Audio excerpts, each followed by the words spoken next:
Salut tout le monde, j'espère que vous allez bien. Aujourd'hui, je vais vous parler de la future série, en fait de la prochaine série, celle de Captain Falcon et le soldat d'hiver.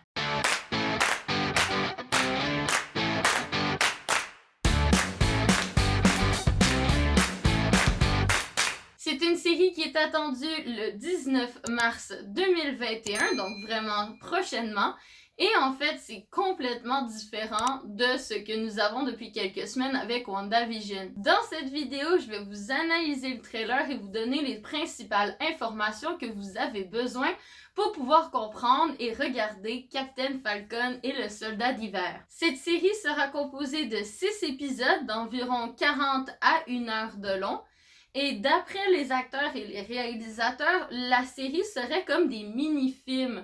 Vraiment, ils ont eu l'impression que pendant qu'ils tournaient la chose, chaque épisode était comme un mini-film. Cette série se place après le film Avengers Endgame, où nous pouvons voir la scène où Captain America donne son bouclier à Sam, un de ses meilleurs amis, pour pouvoir que celui-ci devienne le nouveau Captain America. Malheureusement, Sam ne veut pas ou n'est pas prêt à assumer le rôle de Captain America et nous allons voir dans cette série qui prendra place en tant que Captain America. Le synopsis de la série est assez clair, c'est l'histoire de Bucky et de Sam, les deux meilleurs compagnons de Captain America, qui s'allient ensemble pour pouvoir terrasser le méchant de l'histoire. Je vais revenir sur les potentiels méchants de l'histoire un peu plus tard. Ce qu'il faut savoir surtout, c'est que Falcon et Bucky ne se connaissent pas tant que ça. Pendant que Bucky était à Wakanda ou que Sam était en mode fugitif à cause de ce qui s'est passé avec Captain America, ces deux-là n'ont pas pu vraiment faire connaissance et ne sont pas réellement amis. On peut clairement voir dans le trailer que ceux-ci, au début du trailer, font une genre de thérapie de couple. On voit qu'il y a quelques petits conflits d'intérêts entre ces deux-là, mais qui doivent s'allier ensemble pour le bien-être de la continuité de l'histoire qui se passe dans la série. Mais la question que tout le monde se pose, c'est qui deviendra Captain America? Parce que malheureusement, si on se fie au trailer, on pourrait peut-être être dans une époque où Steve Rogers, Captain America, est malheureusement mort. On peut voir dans le trailer que Sam, à un moment donné, devant une affiche de Steve Rogers, a l'air assez triste et qui porte une tenue noire, comme si c'était une tenue pour des funérailles. On peut clairement entendre le personnage dire que le monde est sans dessus-dessous et que les gens se posent des questions par rapport à Captain America. Donc, ça laisse à supposer que malheureusement, Captain America, qui était alors âgé de 102 ans, est malheureusement mort. Malheureusement, le gouvernement n'est pas d'accord avec la décision de Captain America en donnant son bouclier à Sam. En fait, le gouvernement s'oppose au fait que Sam devienne Captain America ou que Bucky devienne Captain America.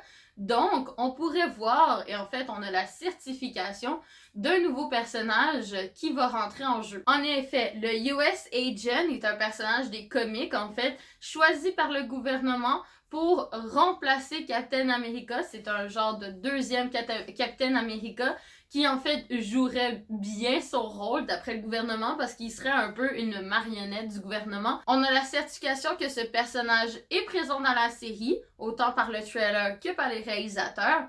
Dans les trailers, on peut clairement voir la scène avec le Super Bowl où US Agent est accueilli par plein de pom-pom girls et tout le public.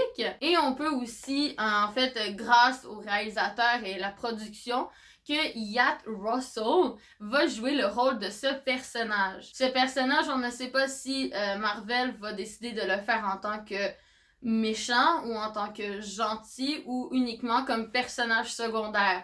Mais on sait qu'il fera partie de la série. Par la suite, on peut voir dans le trailer que Bucky et Sam se partagent le bouclier. Ce qui laisse à supposer pour plusieurs personnes que le prochain Captain America, si on laisse de côté le US Agent, que le prochain Captain America serait plutôt Équipe America parce qu'il relierait les deux personnages ensemble. Que, en fait, le bouclier appartiendrait pas uniquement à Sam, mais que ça serait en fait un duo, une équipe entre Sam et Bucky qui se partageraient le bouclier. Les acteurs ainsi que le producteur ont certifié que nous allons savoir dans cette série qui va être le prochain Captain America parce que l'acteur qui joue Sam a bien certifié dans une interview que celui-ci, en fait que son personnage, ne souhaitait pas devenir le prochain Captain America, que c'était pas son but, que c'était pas ce qu'il voulait faire. On peut aussi savoir que le US Agent est une personne avec des capacités surhumaines, pas exactement les mêmes que Steve Rogers, mais que c'est pas une personne normale, c'est vraiment une personne avec des capacités surhumaines. Donc, il serait dans la capacité de pouvoir contrôler correctement le bouclier. Mais après, beaucoup de personnes pensent que soit que le bouclier sera en fait donné à l'équipe Bucky et Sam, tandis que d'autres personnes pensent que le bouclier va revenir uniquement à Bucky. Parce que l'uniforme de Sam, en tant que Falcon, est assez évolué. Quand on regarde le trailer, il y a vraiment une évolution au niveau de la technologie de ses ailes, ce qui nécessiterait pas une grande... En fait, il n'aurait pas besoin du bouclier pour pouvoir se battre. Tandis que Bucky pourrait exploiter le pouvoir du bouclier, en fait la capacité avec le bouclier, pour mieux se battre et donc deviendrait peut-être le prochain Captain America. Mais ce qui est le plus important dans cette série, c'est qui sont les méchants. Sur quoi est-ce que Bucky et Sam vont devoir s'allier pour se battre contre? 3 principaux méchants ressortent dans cette série. Nous avons Zemo, nous avons Sin et nous avons Flag Smasher. Pour le personnage de Zemo, en fait, c'est pas très compliqué. C'est le personnage qu'on avait déjà dans Captain America et le Soldat d'hiver, dans Civil War, etc. C'est en fait le méchant qui avait essayé de reprogrammer, pas de reprogrammer, de faire renaître, entre parenthèses, le programme que Bucky a dans sa tête. Donc, c'est un personnage qui, à la fin du film, se fait emprisonner par le Shield et qui, en fait, on ne sait pas ce qui se passe avec lui par la suite. Mais on peut clairement voir dans le trailer que celui-ci fait son apparition, mais nous ne savons pas comment il a fait pour sortir de la prison. Plusieurs hypothèses se posent. La première, ça serait que Bucky, qui essaie toujours d'annuler son programme, l'aurait délibérément délivré. Deuxième hypothèse, celle du fait que le personnage aurait disparu au moment où Thanos aurait claqué des doigts. Ce qui fait en sorte que les gens l'auraient complètement oublié, qu'ils n'auraient plus fait attention et que celui-ci, après les événements de Endgame, quand on aurait reclaqué des doigts, serait réapparu, il serait juste parti, et etc. Sauf que celui-ci n'aurait pas oublié sa mission principale. On l'entend clairement dans le trailer que lui veut finir ce qu'il a commencé. Ce qui veut dire, en fait, tuer les super-héros. On le voit clairement devant la tombe commémorative de Sokovie, qui fait en sorte que celui-ci deviendra un des méchants de la série. Après, on ne sait pas si celui-ci va être un méchant à part entière, en fait, avec sa propre mission, ou s'il va s'allier avec un autre méchant pour pouvoir détruire les super-héros. On peut clairement voir l'apparition de l'équipe Flag Smasher qui sont représentés par les personnages avec un masque et une main rouge imprégnée dessus. Le groupe Flag Smasher vient d'un groupe, en fait, des comics qui s'appelle Ultimatum, qui est un groupe terroriste anti-Amérique, en fait, qui font des actes terroristes pour anéantir la société américaine. Et ce groupe est dirigé par un personnage appelé Flag Smasher, ou plus connu sous le nom de Karl Morgenthau, un personnage que Captain America aurait déjà combattu à sa plus jeune époque et qui aurait disparu pendant de longues années jusqu'à temps de refaire surface en tant que capitaine de ce groupe nommé les Ultimatum et que lui s'était nommé Flag Smasher. Sauf qu'on peut voir que dans la série, Flag Smasher regroupe tous les personnages, en fait toutes les personnes de ce groupe. Donc au lieu de les appeler Ultimatum, ils s'appellent Flag Smasher. On peut clairement voir que l'actrice Erin Kellyman est un des personnages les plus importants de ce groupe. Plusieurs personnes suggèrent qu'elle serait la capitaine de ce groupe de personnes terroristes. Donc ça serait la capitaine de Flag Smasher. Donc ça serait peut-être la reproduction en fait de Karl en version féminine. Ce n'est pas la première fois que la MCU font des switches de genre envers les personnages. On peut clairement le voir dans Doctor Strange que qui était normalement un homme est une fille, donc pourquoi pas que Carl serait une fille dans la série et que ce serait représenté dans le personnage de Erin Kellyman. Donc, plusieurs personnes supposent que Falcon et Bucky vont devoir combattre, en fait, le groupe de Flag Smasher, en même temps que combattre Zemo, qui deviendrait son personnage, en fait, le personnage avec sa cagoule mauve qu'on peut voir dans les comics. Donc, en plus d'avoir le groupe des Flag Smasher ainsi que Zemo, que eux deux pourraient potentiellement faire équipe ensemble, Bucky et Falcon vont devoir peut-être les combattre, que ce soit Zemo ou le groupe des Flag Smashers. Un autre méchant se pose à l'équation. Certaines personnes pensent que l'actrice Erin Kellyman, qui serait la chef du groupe des Flag Smashers, ne serait pas représentée par le personnage de Carl, mais plutôt par le personnage de Sin ou Cynthia. Sin est la fille du Red Skull qu'on peut voir dans le premier Captain America. En fait, celui-ci, dans les comics, a une fille qui s'appelle Cynthia. Et en fait, on pourrait croire que la personnage, en fait, l'actrice Erin Kellyman représenterait ce personnage et qu'elle serait la dirigeante des Flag Smashers. Après, cette théorie au niveau de Sin est la moins plausible pour le moment. Vraiment, on pense davantage que les méchants de l'histoire seront principalement Zemo et les Flag Smashers, qui vont faire des attaques terroristes, qui vont faire des problèmes, etc. Et que Falcon et Bucky vont devoir combattre tout cela. Par la suite, cette série pourrait peut-être amener des crossovers, en fait des univers multiples ensemble. On a déjà des suppositions comme quoi que dans WandaVision, on aurait les X-Men ou les 4 Fantastiques ou etc.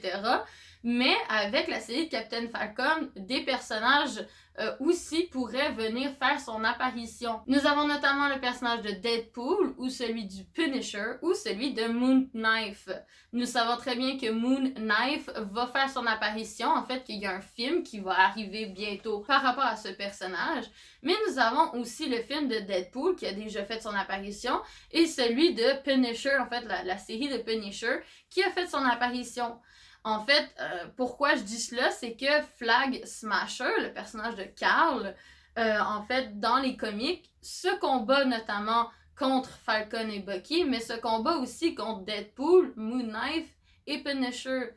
Donc, vu que ça existe dans les comics, que ce personnage combat tous ces personnages, ça fera en sorte que ça donnerait l'opportunité à Marvel de faire un crossover en amenant Deadpool ou en amenant Punisher ou peu importe le personnage à l'intérieur de la série, en fait à l'intérieur de l'univers de la MCU, grâce à l'introduction de Flag Smasher. Par la suite, les autres acteurs qu'on a la certification qu'ils reviennent dans cette série, en fait, nous avons notamment Sharon Carter, qu'on peut voir dans Captain America, qui fait son apparition dans le trailer, donc c'est certifié qu'elle fera partie de la série.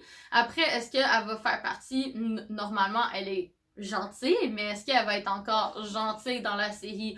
On ne le sait pas. Est-ce que c'est une Skrull? Parce qu'il y a beaucoup de personnes qui supposent que Sharon serait une Skrull infiltrée depuis plusieurs années. Ou est-ce qu'elle resterait gentille et ferait équipe avec Falcon et Bucky?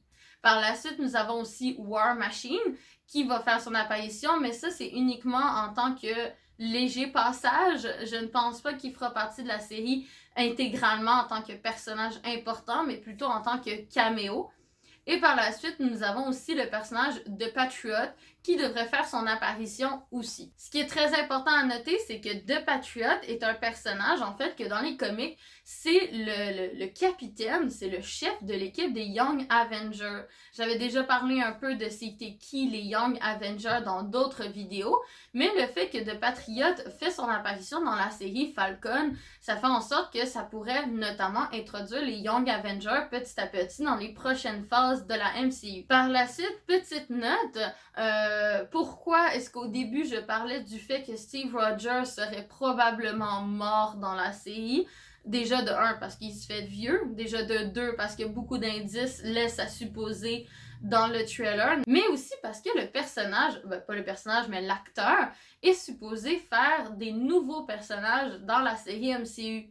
Je vais en parler sur une de mes vidéos Instagram, mais juste pour vous donner en fait une petite idée, l'acteur de Steve Rogers en fait est supposé rejouer son rôle de Torche Humaine. Donc Chris Evans est supposé rejouer son personnage de la Torche Humaine dans les 4 Fantastiques, qui serait amené à être dans la MCU, mais aussi en tant que personnage d'un autre univers, en fait d'une multiverse à cause de Doctor Strange, en tant que Capitaine Hydra. Donc à la place que Steve Rogers ait été un personnage gentil, ait été Captain America, deviendrait plutôt Captain Hydra de notre univers.